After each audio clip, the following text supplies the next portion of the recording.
ওভারটার সাথে আমি অশ্বগন্ধাটাকে যুক্ত করে এখন আমি যে জিনিসটি নিয়ে এসেছি এটির নাম দিয়েছি নাইট ওভার অশ্বগন্ধা বা অশ্বগন্ধা নাইট ওভার। অত্যন্ত অত্যন্ত চমৎকার ভাবে এই অশ্বগন্ধা নাইট ওভারটা 3টা রোগের বিরুদ্ধে কাজ করে।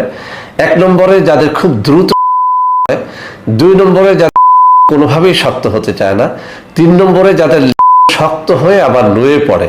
তো বন্ধুরা আমার, এইসব রোগ যাদের রয়েছে আর যারা খুব বেশি হস্তমৈথুন করে করে নিজের জীবনটাকে একেবারে নষ্ট করে দিয়েছেন, এর 12টা বাজিয়ে দিয়েছেন, তাদের জন্য এই অশ্বগন্ধা নাইট ওভার। যারা নতুন বিয়ে করেছেন কিন্তু স্ত্রীকে টাইম মতো সহবাস করে দেখাতে পারেন না, অর্থাৎ বেশি টাইম নিয়ে সহবাস করে দেখাতে পারেন না, তাদের জন্য এই অশ্বগন্ধা নাইট ওভার। আর যারা সহবাস করতে গিয়ে দেখেন 1-2 মিনিটের মধ্যে নিস্তেজ হয়ে পেছনে চলে এসেছে, বের হয়ে এসেছে, তাদের জন্য এই অশ্বগন্ধা নাইট ওভার 100তে 100% কাজ করে। অর্থাৎ নিঃসন্দেহে আপনি এই অশ্বগন্ধা নাইট ওভারের উপরে ভরসা রাখতে পারেন। আমি চ্যালেঞ্জ দিয়ে বলছি, যাদের এই রোগগুলো রয়েছে, অর্থাৎ শক্ত হয় না, শক্ত হয়ে আবার নুয়ে পড়ে, অথবা খুব দ্রুত হয়, আপনি পরীক্ষা করে দেখেন